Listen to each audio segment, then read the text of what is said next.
So part of Russia's messaging is that it's Ukraine that's the sticking point. They don't want peace. Look, we tried to have peace, early in the war, and then Europe forced Kyiv to walk away from it. Well, it was a terrible deal, and it was not going to actually create long-term peace. But here's the big story. The Kremlin claims that Kyiv is not ready for peace.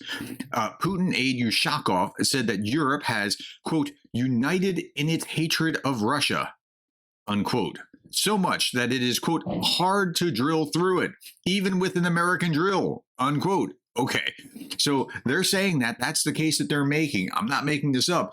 But then they also put out other narratives simultaneously. And I'm going to show you some of those other narratives here. So Peskov really doesn't want those Tomahawks. And he keeps coming out saying, look, it's a nuclear threat if you give them Tomahawk missiles, or the Americans will be at war with us if you give them Tomahawk missiles. So Peskov claims that long-range missiles like the Tomahawk could carry nuclear warheads, and warns that Russia can't know whether Ukraine might use a dirty bomb. He questions how Russia should interpret such launches and says Western experts must understand this. Again, the message here is that you better not do this or else, or it's World War III, potentially. Okay. Now, let's move on to some other narratives. We'll come back to the Russian narrative in the end. Vučić, the Serbian president, Vučić is disappointed. Dealing with Russian gas is getting harder. It's so troubling. Moscow offered Serbia only short-term contracts. What? Vučić is willing to roll over and do this for Russia and take their sweet Russian gas and oil and whatever else.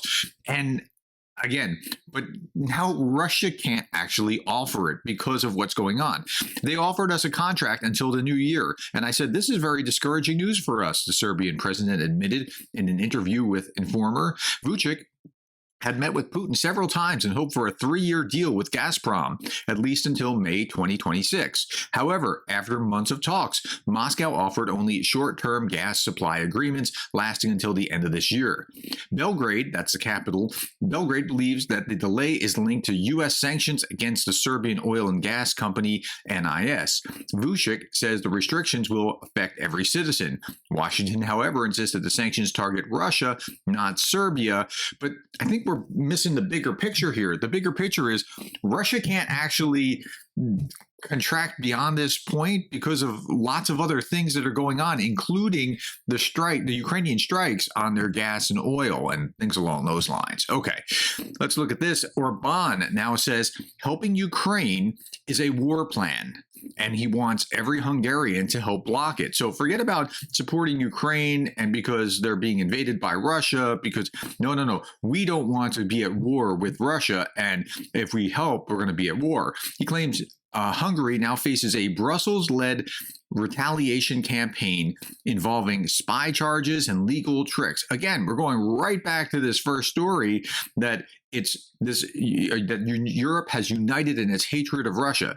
Let's talk about what Russia's doing. And this is Orban doing Russia's bidding. And it's not just Orban doing Russia's bidding. Okay, the European Union has accused Tajikistan of failing to comply with the arrest warrant for Vladimir Putin. Well, there was never any question that he wasn't going to get arrested. Okay, Tajikistan is a signatory to the Rome Statute and is therefore obligated to cooperate with the International Criminal Court, the European External Action Service said in a statement.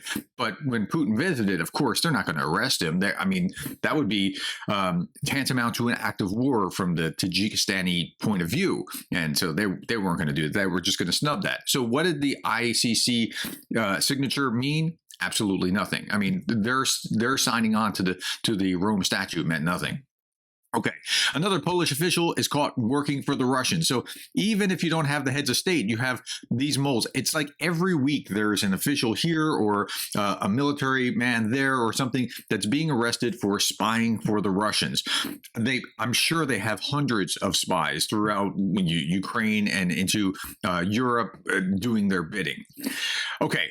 This is the former director of the CIA. His name is David Petraeus, and he's saying there's a chance now to really dismantle the Russian war economy. David Petraeus is the former director of the Central Intelligence Agency. He said that Petraeus also mentioned that next year, Russian National Welfare Fund will run out of money. So it's high time for Europe and the U.S. to implement new sanctions. Yeah, hit them hard while they're starting to collapse. Help them. If you combine all these measures, smash the Russian war economy, punish those who enable it, and support Ukraine even more strongly than before, you change the dynamics on the battlefield. Then Putin will finally realize that this is a war he cannot afford to continue. He will then have to negotiate seriously about how to end it, the former CIA director said. So he's somebody who's been paying attention, and anytime Petraeus speaks, I listen to what he has to say. It's good insight. I mean, if you just put the right pressure on it, it could have the effect. Meanwhile, Russia canceled its first Russia-Arab summit. They were going to have this summit like with Russia and the Arab states. Russia's kind of branching out to new friends, right? But most Arab leaders would not attend. The summit was supposed to take place on October 15th, but a week earlier, it turned out that only acting president of Syria and prime minister of Iraq confirmed that they would actually attend it. So they canceled it. How are you going to have an Arab summit with only 2 participants? The Kremlin said that it is due to the summit coinciding with the events around Gaza. That's not true. I mean, that's a great excuse to make. Putin even said that he decided to cancel the event himself. And the slogan was supposed to be cooperation for peace, stability, and security. It's amazing that they're talking about cooperation for peace while they're doing what they're doing in Ukraine. Now, meanwhile, what's actually going on in the Middle East, Witkoff is speaking at Hostage Square. This was yesterday in Tel Aviv as hundreds of Israelis chant, "Thank you, Trump." People there are awaiting the implementation of the first stage of Trump's peace deal, which includes the release of all hostages. Now, again, the Israelis are pretty happy that this is over. I'm not sure that this is a great deal for Israel. I mean, as I'm looking at it, I just don't see that. I see that they have to release hundreds of prisoners. Yes, they're pulling out of that territory. That's good. They're getting their hostages back, at least theoretically, tomorrow. That's good. But they have to release 100 some odd Palestinian prisoners as the exchange. So it's like being blackmailed for the release of their hostages and all the death and mayhem that came from October 7th. Now, that's just my perspective. But 500,000 gather in London to protest a ceasefire. There's the Palestinians primarily. It looks like Britain has fallen is the commentary. Yeah, Palestine. Pro-Palestinian protesters are saying that they don't want this peace deal. I'm saying I think it's a bad idea or bad look from the Israeli perspective. I don't know. You can make up your mind. I'm just trying to explain what's happening. Okay, moving on to something else. Ukraine has received the mine countermeasure vessel from the Netherlands. It helps like detect and destroy mines. It's equipped with remotely operated vehicles for neutralizing them. The ship also has an automatic gun, machine guns, underwater drones. So thank you to the Netherlands for that, and for Belgium. Belgium will begin delivering first F-16s to Ukraine after October 13th. It will receive the first F-35s from the U.S. Defense Minister. In total, Belgium promised to transfer 30 F-16s to Ukraine. Little tiny Belgium, 30 F-16s. Good on you, Belgium. I mean, that's really awesome. Okay, the ISW said that Russia doesn't need to wait for full rearmament to go after NATO. It's already testing tactics to strike without air superiority or tanks. Remember, it's exceedingly low in tanks. It's only got like 2,000 really poorly maintained tanks left, and they're going to have to do a lot of refurbishing to them. But the war is not going to be a tank war. The war is going to be a missile and drone war. And like if Russia attacks NATO, it'll probably look much more like the Israeli-Iranian conflict, where they're shooting at each other over long distances. I think that's what this is going to amount to. Just some follow-up stories. So I talked about, a little while back, I talked about what Merkel has done, and Germany apparently trained Russian troops and nearly placed officers inside each other's military commands just before Russia's 2014 Crimea annexation, according to Spiegel. That's just mind blowing to me. And then they went to Nord Stream pipeline even after 2014. So, okay. And then yesterday I was just beside myself with the Russian propagandists talking about how Ukraine would have to pay reparations after the war to Russia. Yeah, apparently somebody reached out to me through Greg Terry and said, Finland paid reparations after World War II to the Soviet Union. I was like, wait, what? Okay, and I get it. The Soviets were part of the victors, but what? Finland paid reparations to the Soviet Union? Yeah, so they're thinking this way still. It's just crazy.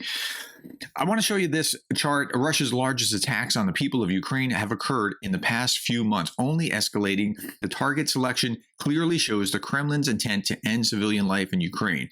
So look at the dates here: July, August, September, July, and September. These are the largest attacks, the 5 largest attacks, all within the last few months.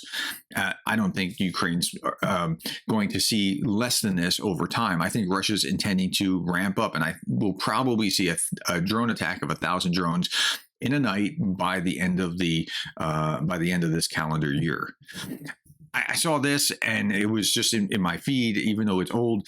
One lesson from recent history is that once Russians are in your house, it's sometimes very difficult to get them to leave. This was said by Secretary Blinken, but look at the date, January 11th, 2022, before the invasion, and look where the Russians already were. They were in Donbass, Crimea, Transnistria, Abkhazia, and South Ossetia. And yeah, that's a really prescient observation. And the Baltics are really nervous about this right now, because if the Russians were in the Baltics, it would be hard to dislodge them. All right, last little bit by Darth Putin. What caused World War III according to Tankies? Turkey shooting a Russian jet down. America killing Russian troops in Iraq and Ukraine defending itself. Giving Ukraine training, javelins, 155 millimeter shells, Patriots, tanks, F-16, HIMARS, ATACMS, Ukraine striking Crimea, Ukraine deep striking Russia, Ukraine occupying Russia. What doesn't cause World War III? Russia attacking places.